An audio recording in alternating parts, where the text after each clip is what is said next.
Modi cabinet आज बड़ा फैसला हुआ है। कैबिनेट ने 8वें वेतन आयोग के गठन को अंतिम मंजूरी दे दी है। जस्टिस रंजना देसाई की अध्यक्षता में आयोग 18 महीने में अपनी रिपोर्ट सौंपने वाला है। सिफारिशें 1 जनवरी 2026 से लागू होगी, जिससे 50 लाख कर्मचारियों को फायदा मिलने वाला है। खुद अश्विनी वैष्णव ने यह कहा है कि इससे फायदा जो है वो देश की आम जनता को होगा। क्या कहा उन्होंने, पहले सुनिए। बड़ा फैसला लिया गया। 8th पे कमीशन को आज माननीय प्रधानमंत्री जी ने अप्रूव किया। 8th पे कमीशन का कॉम्पोजिशन और उसमें क्या टर्म्स ऑफ रेफरेंस रहेंगे, कितना टाइम पीरियड रहेगा, वो सारा आज अप्रूवल हुआ और ये बहुत बड़ा महत्वपूर्ण फैसला है। और इतने कम समय में 8th सेंट्रल पे कमीशन का गठन भी कर दिया गया। लेकिन चलिए, अब आपके जहन में यह आ रहा होगा कि भाई साहब अब ये लागू तो कर दिया गया, लेकिन इससे फायदा किसे होगा। तो चलिए मैं आपको बता देता हूं। 50 लाख कर्मचारियों की सैलरी बढ़ जाएगी और सिर्फ सैलरी छोटे मोटे आंकड़ों में नहीं बढ़ने वाली है। मैं जब आपको आंकड़ा बताऊंगा कि कितनी सैलरी बढ़ने वाली है तो आप भी चौंक जाएंगे कि साहब हमने तैयारी और मेहनत क्यों नहीं की ताकि हम भी सरकारी कर्मचारी बन जाते।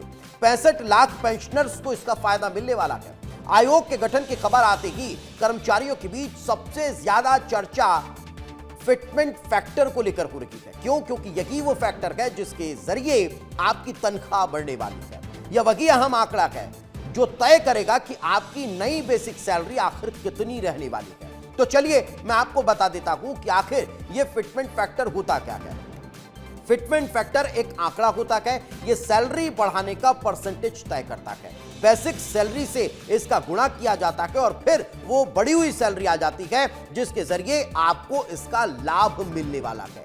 यानी परसेंटेज के आधार पर इस फिटमेंट फैक्टर के जरिए आपकी सैलरी को बढ़ाया जाएगा और उसका सीधा फायदा आपको होने वाला है और आपके साथ साथ देश की अर्थव्यवस्था को होने वाला है। क्यों? क्योंकि जब तनख्वाह आपकी बढ़ेगी, पैसा आपके जेब में आएगा तो वो मार्केट पे पहुंचेगा और इसके जरिए देश की अर्थव्यवस्था जो है वो बढ़ती हुई नजर आने वाली है। लेकिन चलिए अब जरा मैं आपको यह बता देता हूं कि 8वें वेतन आयोग के तहत फिटमेंट फैक्टर के जरिए कैसे जो सैलरी है वो बढ़ती हुई नजर आने वाली है और फिटमेंट फैक्टर जो है वो कितने से कितने के बीच में रहने वाला है। अब जरा ग्राफिक्स के जरिए समझिए।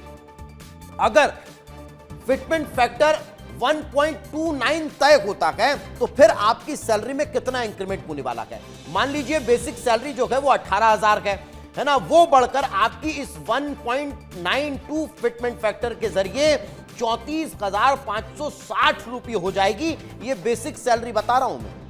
इसमें आपका टीए अलग प्लस होगा, एचआरए आपका अलग प्लस होगा और उसके बाद ये सैलरी आपकी कहां पहुंचेगी तो सोचिए कि कितना लाभ आपको होने वाला है। अगर फिटमेंट फैक्टर 1.29 यानी न्यूनतम, मैं दो फैक्टर या तो 1.2 से लेकर 2.46 इसके बीच में की सैलरी बढ़ने वाली है।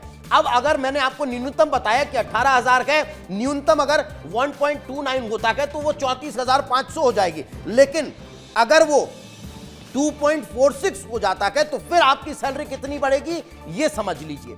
अगर मान लीजिए अधिकतम 2.46 अगर फिटमेंट फैक्टर होता है तो आपकी सैलरी जो है वो 18,000 से बढ़कर 44,280 रुपये हो जाएगी। यानी आप सोच रहे हैं, ये बेसिक सैलरी बता रहा हूं मैं, इसके अंदर अभी टीए डीए और जो एचआरएक्स होता है वो अलग इसमें ऐड होगा। यानी वो सैलरी आपकी और ज्यादा पहुंचने वाली है। यानी बड़ा लाभ जो है वो कर्मचारियों को होता हुआ नजर आने वाला है। और ये लाभ कितने कर्मचारियों को मिलेगा?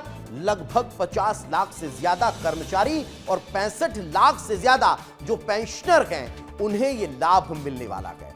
यानी आप ये तय मानिए 18 महीने के अंदर ये रिपोर्ट सबमिट करनी है आयोग को और उसके बाद ये लागू कर दिया जाएगा।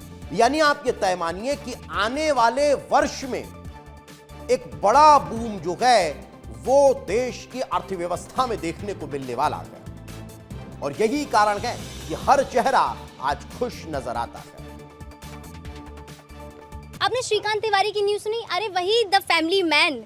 और जो कोई भी द फैमिली मैन सीज़न 3 का इंतज़ार कर रहा था बेसब्री से, तो वो इंतज़ार अब ख़त्म हो चुका है। अमेज़ॉन प्राइम वीडियोज़ ने अपनी ऑफिशियल साइट पर बताया है कि द फैमिली मैन सीज़न 3 21 नवंबर को रिलीज़ होने वाला है और इसका प्रोमो देखकर आप अंदाज़ा लगा सकते हैं कि वो बहुत ही ज़्यादा थ्रिलिंग है और इसकी स्टोरी चाइना नॉर्थ ईस्ट के इर्द गिर्द घूमने वाली है। तो आप सोच लीजिए कितनी थ्रिलिंग ये स्टोरी होने वाली है।